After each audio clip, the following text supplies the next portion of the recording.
So నాకు ఆ intermediate setup అన్నది ఫస్ట్ ఆఫ్ ఆల్ చాలా ఇంట్రెస్టింగ్ అనిపించింది సార్. నాకు అకాడమిక్ పరంగా మాట్లాడుతున్నట్టు అందులో ఉన్న కాన్ఫ్లిక్ట్ కూడా ఇన్బిల్ట్ ఇంటర్మీడియట్ వాళ్ళు కనెక్ట్ అయ్యేలాగానే ఉంది. ఒక లవ్ స్టోరీ ఏదో దాన్ని బేస్ చేసుకొని ఇంటర్మీడియట్ చెప్పడం కాకుండా చాలా కనెక్టివిటీ కనిపించింది ఇందులో. నేను కూడా అదే బ్యాక్డ్రాప్ నుంచి నేనే అదే చదువుకొని రావటం వల్ల.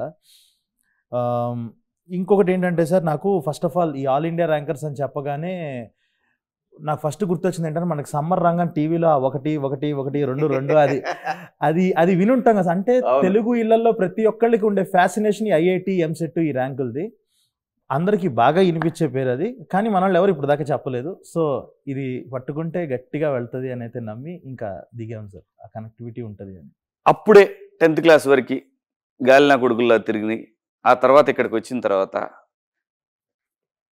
ఈ XYG కాలేజీల్లో చేరిన తర్వాత వీళ్ళ పరిస్థితి ఎలా ఉంటుంది? ఇలాంటి పరిస్థితుల్లో నుంచి వచ్చినటువంటి ఒక 3 దొంగనా కొడుకుల కథ అని మీరు చెప్పిన తర్వాత నాకు అర్థమైంది. అందులో వాడికి ఎందుకు లేని వదిలేసా ఆ సినిమా వరకు. మళ్ళీ ఇప్పుడు వీడు ఇదే పరిస్థితి ఇందులో ఎరా మీరు హ్యాండిల్ చేశారా? ఏంట్రా అక్కడ కూడా ఇదేనా? ఏంటి మరి?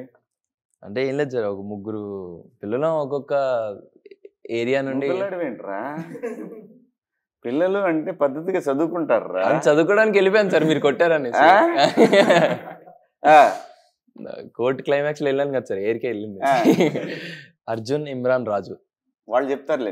AIR సార్, అదే సార్ AIR. సో అదే అది నాకు అర్థమైంది, గాలినా కొడుకులని అర్థమైంది. చెప్పు ఏంటి ఇందులో నీ పొజిషన్ ఏంటి, నీ పరిస్థితి ఏంటి? పరిస్థితి ఏం లేదు సార్, అంటే ఒక మిడిల్ క్లాస్ ఫ్యామిలీలో నుండి వచ్చిన ఒక అర్జున్ లాంటి క్యారెక్టర్ సార్. అర్జున్ అనే ఒక క్యారెక్టర్ ఒక మిడిల్ క్లాస్ ఫ్యామిలీ నుండి వస్తాడు సార్. వీడి అంబిషన్ ఏంటంటే 10th క్లాస్ నుండి ఒక అమ్మాయిని ఇష్టపడతాడు. వీడికంటే ఒక క్రష్ ఉంటుంది అన్నమాట. మారవా సార్? నువ్వు మారవా? అన్నాల్సిందేనా నిన్ను? సో నాకంటే ఒక క్రష్ ఉంటుంది.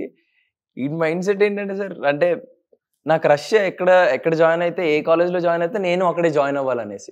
అమ్మాయి ఎక్కడ చేరితే అక్కడ చేరాలని. దగ్గరానికి అమ్మాయి బాగా చదువుకునే దాంట్లో జాయిన్ అయింది. సో దాని తర్వాత జరిగే కాన్ఫ్లిక్ట్ నా క్యారెక్టర్ ఆర్క్ లో ఉంటుంది సార్. అవునరా, ఆటోలో వాడెవడో ఆటో డ్రైవర్ ఆడి పని ఆడు చేసుకుంటున్నాడు. ఆయన ఏంట్రా గోగుతున్నావు అన్నా?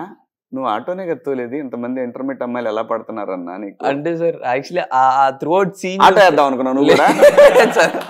అలాంటి ఐడియాలు ఏం లేదు సార్. ఎందుకు అడిగావు?